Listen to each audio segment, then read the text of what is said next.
Capcom loves hiding Easter eggs in their games and bringing back nostalgia through callbacks in their remakes. We found a bunch of them in the RE3 remake trailers, but now with full access to a chunk of Raccoon City through the demo, we were able to find a whole lot more. A few are obvious and you may have found them already, but a few I haven't seen anyone else talking about. So, let's take a trip to the RE3 remake demo and see what Easter eggs you missed in Resident Evil 3 Megaman. You see posters around town, and if you look through the toy store window, you see this is a very popular character and toy in Raccoon City. But that doesn't look like the classic game character you're used to. Well, that's because the look actually comes from the often mocked cover art of the original Mega Man. Dr. Wily and Dr. Light. Mega Man is a game about robots taking over the world. It features two scientists, the bad one, Dr. Wily, and the good one, Dr. Light. When you step off the subway in RE3 Remake, you can see a poster on the wall advertising a robot forum discussion with guest speakers Dr. Light and Dr. Wily.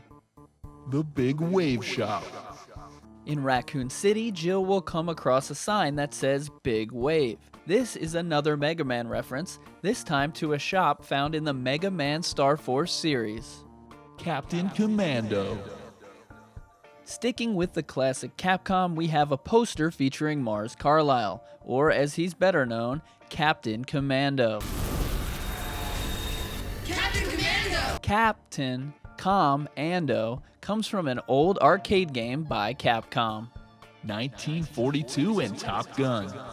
1942 was another classic Capcom arcade game, a vertical scrolling airplane shooter. In the subway, you'll find a 1942 poster with an additional Easter egg because it's modeled after a real movie poster for the Tom Cruise movie, Top Gun. I feel the need for speed. And could the fake names mean Tom Cruise, George Clooney, Carrie Fisher, and Lillian Gish, famous actors and actresses? Commando, Wolf of the Battlefield.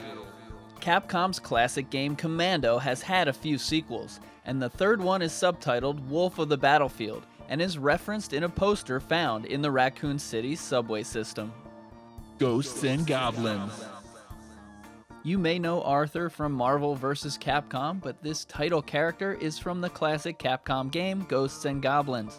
A poster with Arthur can be found at the Toy Uncle store. Bonus, if you have a Switch and you get Resident Evil Revelations 2, you can play the Resident Evil version of Ghosts and Goblins featuring Barry in his underwear. Monster Hunter. Monster Hunter is one of the biggest games Capcom has right now, and they threw in an Easter egg poster at the toy store, Shooter instead of Hunter. They even put in some Nintendo controllers, despite the first Monster Hunter not coming out until PlayStation 2. Pirate Ship Higemaru. On the bottom of the monster poster are three classic Japanese Famicom games in their boxes: Mega Man, Ghosts and Goblins, and Pirate Ship Higemaru, a Japanese exclusive from the 1980s. Street Fighter. Eagle's Pet Shop was in the original Resident Evil 3, and it returns in the new one with a new logo. If you didn't know, Eagle is a character from the Capcom series Street Fighter. Lone Wolf Nighthawk. You probably saw the Lone Wolf cigarette sign in the city. Lone Wolf, better known as Nighthawk, is the pilot of the chopper that picks up Hunk at the end of Fourth Survivor. He's also a playable character in everyone's favorite game, Operation Raccoon City. Blue Mountain Storeroom. Blue Mountain Storehouse from the original is back. And did you know that in Japanese, Aoyama means Blue Mountain, and Aoyama was the director of the original Resident Evil 3, putting his own last name on the store. Blue Mountain is also a coffee that has been popular in Japan since before RE3 released, so maybe the devs liked that too. Aliens. Walking around Raccoon City, you see a huge neon sign that says Sigourney, which is most likely a nod to Sigourney Weaver, the star of the Alien series, a series that greatly influenced the Resident Evil series. The trailer shows us that Sigourney is a coffee shop, and there's even a famous coffee scene with Sigourney Weaver in Aliens. Thanks for the coffee. Terminator. The alien xenomorph teams up with the Terminator robots in a set of Easter egg posters on the subway wall. These classic movie enemies never stopped their pursuit and were big influences to Resident Evil's Tyrant, Mr. X, and our current Death Stalker in RE3, Nemesis. Tyrants of the Deep. And keeping the bosses in mind, we know what this poster means for this monster's name. Big E. We learned about Raccoon City's hottest band, Big E, from a poster in RE3 Original, and an updated poster returns in the remake. Did you know Big E's ring is also a collectible item in Outbreak? Cop car jump scares. The original RE3 had jump scares when cops would pop out of cop cars at random times. The remake is bringing back this classic moment, although it doesn't seem quite so scary. Umbrella medicine. In the pharmacy of RE3 Remake, you will find posters for Safsprin as well as a giant billboard for Aquacure. These were umbrella medications from the original, but we couldn't find Drivel. Clock puzzle. The first main obstacle in RE3 was to find 2 gems to put in a clock statue to open a gate. This puzzle has been moved in the new RE3 and seems to include an additional missing gem. Easy assault. In North America, the original RE3 only had an easy or hard difficulty. If you chose easy, you started the game with tons of extras, including an assault rifle. In the new RE3 demo, there is no difficulty choice. However, there is a semi-secret option to switch after you die to an assisted/easy mode. And what do you start this mode with? The assault rifle. Free from fear. Resident Evil 2 Remake had a classic soundtrack option that looks like it's not going to be there in RE3. However, in the Moon Donuts save room, you do get a classic RE3 tune.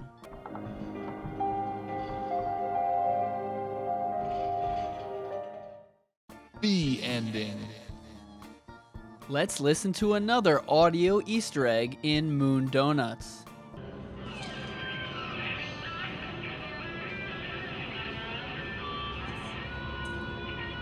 Yep, that's the ending theme from the B scenario in Resident Evil 2 Original. Hey, it's up to us to take out Umbrella. Resident Evil 6. Resident Evil 6 was a bad luck game. Beautiful. Some might even call it a disaster. But would the RE3 devs do it by mocking the first real-life RE6 poster? Looks pretty similar. The Mannequins.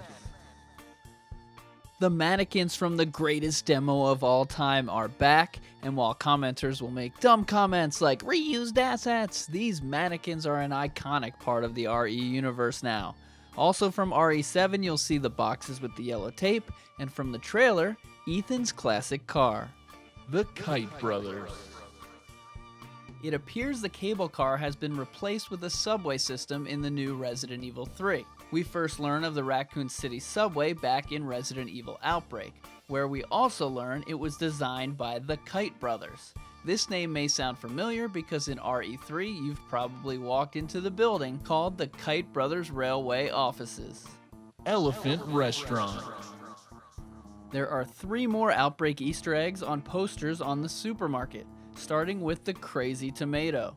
The Elephant Restaurant was in Outbreak 2, just outside of the zoo. Umbrella Noodles. Also on the door, Umbrella Noodles, which isn't even really an item, but more of a text pickup in Outbreak 1 that does absolutely nothing. Zap It Up Beer. This beverage is all over the store, and you might recognize it if you played Outbreak 2, because in one of the levels, if you go on the rooftop, there's a giant Zapita sign. Jack's Bar. In RE3, you had Blackjack Bar. In RE Outbreak, you had Jack's Bar. And now you have Bar Jack, which could all be the same spot. Dino Bites. After watching the Resident Evil community flip out over a boilerplate legal decision mentioning Dino Crisis, you know the Capcom devs couldn't resist throwing the word Dino into the game. Yeah, they kind of look like the Bubble Bobble guys, but that's not a Capcom game, and we definitely have a clear ripoff of the M&M's guys. He does exist! They do exist. More posters. Party Party Party and the lobster images both come from the original game, as does the Cool brand of food and drink. But we need help with these others. We've got Cinema Freak, Sudden Death Bowling, this weird finger poster, Bubble Beer, and Astro Crunch, which some people think is a subliminal complaint by the developers about something called crunch, where they have to work non-stop to finish a game. These meta RE2 posters are also covering up different posters in the game, so you'll have to stay tuned for our post-release Easter egg video. Returning areas and more. As with any remake, there are also a lot of callbacks that we're not really going to count as Easter eggs, but returning are Larry's Books, the Stagla Station, the cinema, the clothing store from the opening scene, the pharmacy, and Amaset from RE2, 3, and 2 make. The park is also named Fox Park now, which we don't know the meaning of, and we don't know if Turtle Car Rental is an Easter egg or not. The toy store also sells airsoft guns, which Resident Evil is famous for, and Super Soakers, which no, is probably not a Dead Rising Easter egg. And finally, there's a diner downtown, probably the new Emma's Diner from the RE2 intro. There you have it, over 30 Easter eggs alone just in the demo. We cannot wait for the real game. If there's any that we missed, or if you can help us solve some of the ones we threw in there, please let us know in the comments. This video took forever. I tried to put a lot of effort into it and a lot of cuts to make it more enjoyable since it's so long. So if you enjoyed that, please consider giving it a thumbs up. And as we approach the release of RE3, be sure you're following Where'sBarry B on social media and subscribe to this YouTube channel, as we will have content, Easter eggs, and much more throughout the life of Resident Evil 3.